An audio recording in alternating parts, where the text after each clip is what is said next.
हम कश्मीरियों को याद दिला दें कि वो दुनिया में अकेले नहीं हैं। हम लगातार वहां के हालात पर नजर रखे हुए हैं और अगर जरूरत पड़ी तो हम इस मामले में इंटरफेयर भी कर सकते हैं।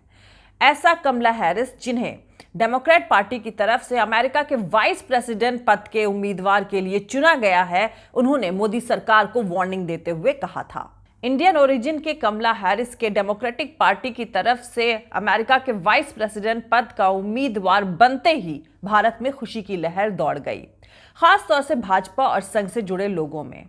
पर अगर भाजपा और संघ से जुड़े लोगों ने कमला हैरिस के बारे में थोड़ी सी जांच पड़ताल कर ली होती तो उनमें खुशी नहीं बल्कि उन्हें गमगीन माहौल से गुजरना पड़ता। ये बात साफ तौर पर सबको पता है कि कमला हैरिस कमल के निशान वाली भाजपा सरकार यानी नरेंद्र मोदी सरकार की ज्यादातर पॉलिसीज के खिलाफ है और मोदी सरकार की शार्प क्रिटिक रही हैं। कमला हैरिस इतनी मॉडरेट है कि उन्हें डेमोक्रेटिक पार्टी के अंदर सोशलिस्ट यानी समाजवादी खेमे का रिप्रेजेंटेटिव माना जाता है। अमेरिका में रह रहे इंडियंस का मानना है कि अगर कमला अमेरिका के वाइस प्रेसिडेंट बन गई तो कमल छाप पार्टी की अमेरिका से रिलेटेड बहुत सारी पॉलिसीज मुरझा जाएंगी और सीए और कश्मीर को लेकर मोदी सरकार पर जमकर निशाना साधा जाएगा। क्योंकि जब कश्मीर में लॉकडाउन और उसके जरिए कश्मीरियों के ह्यूमन राइट्स और डेमोक्रेटिक राइट्स का हनन शुरू किया गया था, उस वक्त कमला हैरिस ने मोदी सरकार की इन पॉलिसीज के खिलाफ फौरन आवाज उठाई थी। तब उनका नाम अमेरिका के वाइस प्रेसिडेंट पोस्ट के लिए भी ऐलान नहीं किया गया था। यहां तक कि वो उस वक्त अटॉर्नी जनरल भी नहीं थी, सिर्फ एक सेनेटर थी, यानी सिर्फ एक सांसद थी। तो अब आप खुद समझ सकते हैं कि अगर कमला हैरिस अमेरिका के वाइस प्रेसिडेंट बन जाती हैं तो मोदी सरकार की परेशानी कितनी बढ़ने वाली है, और थोड़ी बहुत नहीं, काफी बढ़ने वाली है। क्योंकि अमेरिका के प्रेसिडेंट पद के उम्मीदवार जो बाइडेन भी कश्मीर को लेकर अपना रुख साफ कर चुके हैं। कश्मीर को लेकर जो रुख कमला हैरिस का है वही रुख जो बाइडेन का भी है। जो बाइडेन का अमेरिका के प्रेसिडेंट पद का उम्मीदवार बनने के बाद उनकी पॉलिसी स्टेटमेंट में साफ साफ लिखा है कि मोदी सरकार को कश्मीर के लोगों के हक को बहाल करने के लिए जरूरी कदम उठाना चाहिए। पीसफुल प्रोटेस्ट को रोकने या इंटरनेट धीमा करने या उसे बैन करने से डेमोक्रेसी कमजोर होती है। इसी तरह सीए और एनआरसी पर भी जो बाइडेन और कमला हैरिस के ख्यालात मोदी सरकार की पॉलिसीज के बिल्कुल ऑपोजिट रहे हैं। सीए के खिलाफ अमेरिका में भी प्रोटेस्ट किया गया था और इसमें इंडियन ओरिजिन के नेताओं ने पार्टिसिपेट किया था।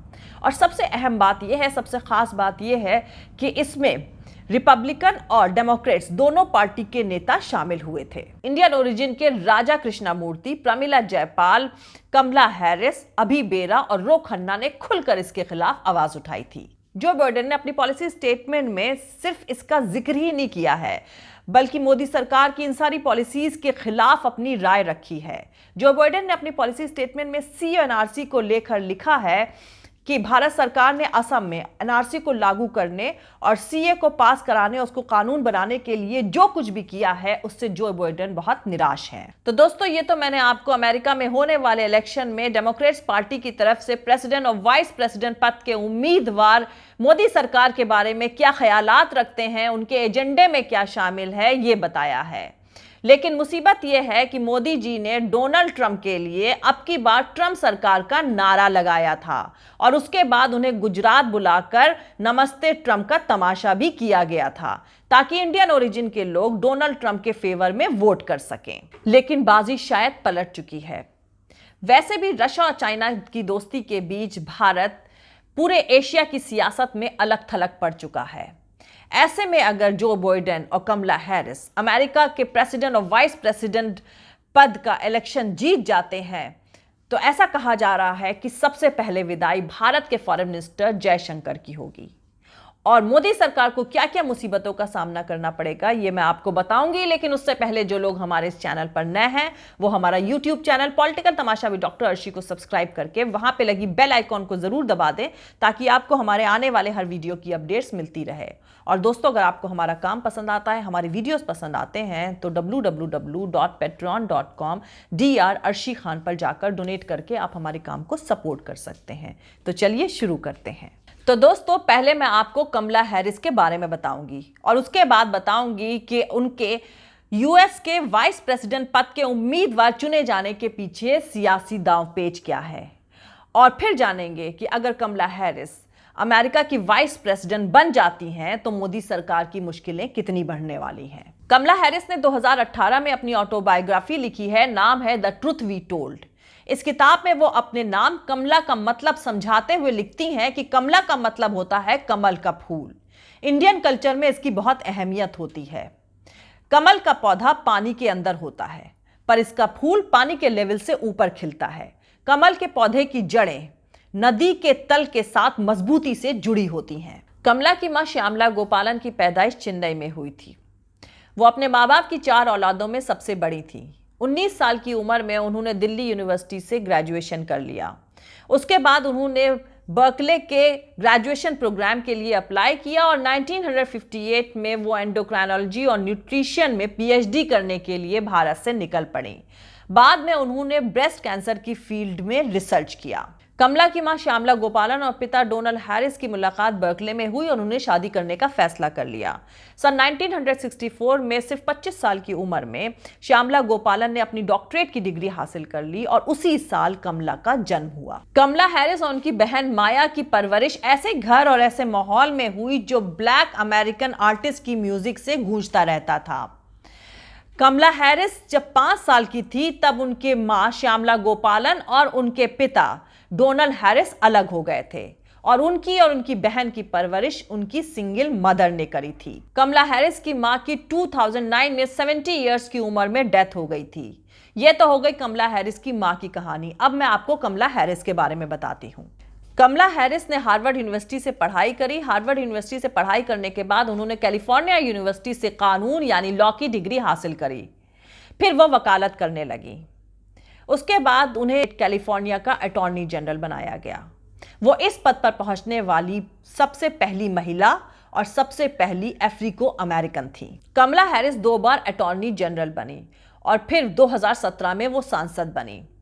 कमला हैरिस के तेवर कैसे हैं और क्यों कहा जा रहा है कि अगर जो बाइडेन प्रेसिडेंट और कमला हैरिस वाइस प्रेसिडेंट बनी तो सबसे पहले विदाई मोदी सरकार के विदेश मंत्री, मोदी सरकार के फॉरेन मिनिस्टर जयशंकर की होगी। दरअसल अमेरिका में इंडियन ओरिजिन की एक और सीनेटर है, नाम है प्रमिला जयपाल। उन्होंने अमेरिका के पार्लियामेंट के लोअर हाउस में कश्मीर को लेकर एक प्रपोजल रखा था। उन्होंने मोदी सरकार से कश्मीर में लगाए गए लॉकडाउन को हटाने के लिए रिक्वेस्ट करी थी। इसके बाद भारत के फॉरेन मिनिस्टर एस जयशंकर ने उनके इस प्रपोजल का काफी क्रिटिसाइज किया और कहा कि अगर उनसे मिलने आने वाले ग्रुप में प्रमिला जयपाल शामिल हुई तो वो मुलाकात नहीं करेंगे और बाद में इस मुलाकात के प्रोग्राम को रद्द भी करना पड़ा। लेकिन कमला हैरिस ने इस बात पर प्रमिला जयपाल को सपोर्ट किया, उनका समर्थन किया और भारत के फॉरेन मिनिस्टर एस जयशंकर के खिलाफ आवाज उठाई। उन्होंने ट्वीट करते हुए कहा कि किसी भी फॉरेन गवर्नमेंट के लिए यह कहना गलत है कि कैपिटल हिल में होने वाली मीटिंग्स, होने वाली बैठकों में कौन शामिल होगा और कौन नहीं। तो आपको बता दें कि कैपिटल हिल वो जगह है जहां पर राष्ट्रपति भवन यानी जहां पर प्रेसिडेंट हाउसेस वगैरह हैं। यानी ओवरऑल कमला हैरिस ने भारत के विदेश मंत्री यानी भारत के फॉरेन मिनिस्टर एस जयशंकर के खिलाफ खुलकर आवाज उठाई थी और डेमोक्रेट पार्टी की तरफ से अमेरिका के प्रेसिडेंट पद के उम्मीदवार जो बाइडेन ने कमला हैरिस को वाइस प्रेसिडेंट पद का उम्मीदवार चुना है। और इसीलिए कहा जा रहा है कि अगर कमला हैरिस अमेरिका की वाइस प्रेसिडेंट बनती हैं तो सबसे पहले विदाई मोदी सरकार के विदेश मंत्री एस जयशंकर की होगी। वाइस प्रेसिडेंट पोस्ट के लिए अमेरिका में इलेक्शन लड़ने वाली वो पहली ब्लैक लेडी हैं। हालांकि उनकी जड़ें भारत में भी हैं, लेकिन वो मेनली इंडियन जमाइकन ओरिजिन की हैं। इससे पहले अमेरिका में 2 और लेडीज को वाइस प्रेसिडेंट पोस्ट के लिए उम्मीदवार बनाया गया था। एक थी 2008 में रिपब्लिकन की तरफ से सारा पैलिन और दूसरी 1984 में थी डेमोक्रेट पार्टी की तरफ से गिरालार्डिन फेरारो, लेकिन ये दोनों ही चुनाव हार गई थीं। वहीं दूसरी तरफ अमेरिका के प्रेसिडेंट डोनाल्ड ट्रंप ने जो बाइडेन और कमला हैरिस के साथ आने पर अफसोस जताते हुए कहा है कि ये दोनों अमेरिका के लिए गलत हैं। जर्नलिस्ट से बात करते हुए डोनाल्ड ट्रंप ने कहा कि कमला हैरिस वो इंसान है जिन्होंने कई ऐसी कहानियां सुनाई थी जो सच नहीं थी। उन्होंने कहा कि कमला हैरिस ने प्राइमरी इलेक्शन में काफी खराब परफॉर्मेंस दी है। उसके बाद उन्हें ताज्जुब होता है कि जो बाइडेन ने उन्हें वाइस प्रेसिडेंट पद के लिए उम्मीदवार क्यों चुना है। अब मैं आपको बताती हूं कि कमला हैरिस को वाइस प्रेसिडेंट पद के लिए उम्मीदवार क्यों चुना गया है। कैलिफोर्निया से सांसद कमला हैरिस जमैकन और इंडियन ओरिजिन की वो पहली महिला होंगी, वो पहली ब्लैक महिला होंगी जो इतनी बड़ी पॉलिटिकल पार्टी से वाइस प्रेसिडेंट पद के लिए चुनाव लड़ेंगी। दरअसल जो बाइडेन ने पहले ही वादा कर लिया था कि वो वाइस प्रेसिडेंट पद के लिए किसी महिला को ही, किसी लेडी को ही चुनेंगे। जो बाइडेन ने अपने इलेक्शन कैंपेन में एक ईमेल के थ्रू कहा है कि मुझे एक ऐसा शख्स चाहिए जो स्मार्ट हो, कड़ी मेहनत कर सके और लीडरशिप की क्वालिटीज रखता हो, और कमला हैरिस में वो सारी क्वालिटीज मौजूद हैं। इसके बाद उन्होंने ईमेल में लिखा है कि क्रिमिनल जस्टिस और शादी में बराबरी जैसे मुद्दों पर कमला हैरिस ने काफी अच्छा काम किया है, इस पर वो काफी इन्फ्लुएंशियल नेता रही हैं। दूसरी वजह है जब जो बाइडेन का कैंपेन अच्छा नहीं चल रहा था और ऐसा लग रहा था कि बर्नी सैंडर्स के फेवर में माहौल बना हुआ है, लेकिन 29 फरवरी को माहौल बदला जब साउथ कैरोलिना में अफ्रीकन अमेरिकन के वोट से जो बाइडेन को एक बड़ी जीत मिली। इसके बाद एक के बाद एक अलग अलग स्टेट्स में जो बाइडेन को अफ्रीको अमेरिकन का फेवर मिलता गया और बर्नी सैंडर्स को अपना नाम वापस लेना पड़ा। एक कम्युनिटी की तरफ से जो बाइडेन को इतना फेवर, इतना सपोर्ट मिलने के बाद पार्टी की तरफ से और जो बाइडेन की तरफ से यह तय किया गया कि वाइस प्रेसिडेंट पद के लिए उम्मीदवार एक ऐसे शख्स को चुनना चाहिए जो इसी कम्युनिटी से ताल्लुक रखता हो। इसीलिए कमला हैरिस को वाइस प्रेसिडेंट पद के उम्मीदवार के लिए चुना गया। तीसरी वजह है कि हाल ही में अमेरिकन पुलिस के हाथों एक अफ्रीको अमेरिकन सिटीजन जॉर्ज फ्लॉयड की मौत हुई थी, जिसके बाद पार्टीज पर, डेमोक्रेटिक पार्टी, जो बाइडेन और रिपब्लिकन पार्टी पर दबाव पड़ा था। उसकी इस मौत के बाद एक बहुत बड़ा प्रोटेस्ट हुआ था जिसका नाम था ब्लैक लाइव्स मैटर, और इस प्रोटेस्ट में प्रोटेस्टर्स जुबानी वादों के बजाय एक्शन और सुधारों की मांग कर रहे थे। इनके वोटों को अपने फेवर में करने के लिए कमला हैरिस का नाम वाइस प्रेसिडेंट पद के उम्मीदवार के लिए चुना गया है।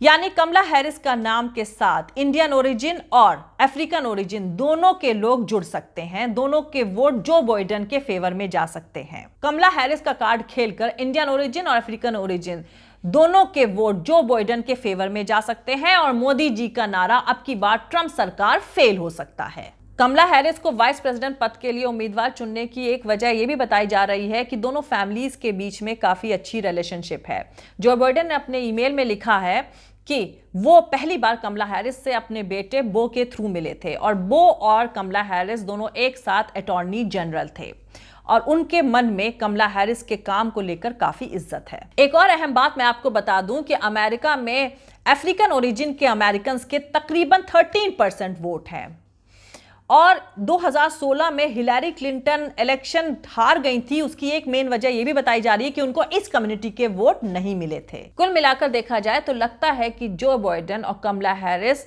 इस प्रेसिडेंट और वाइस प्रेसिडेंट के इलेक्शन को जीतने वाले हैं, और अगर ऐसा होता है तो मोदी सरकार की मुश्किलें काफी बढ़ने वाली हैं। जय हिंद, सत्यमेव जयते, अल्लाह हाफिज।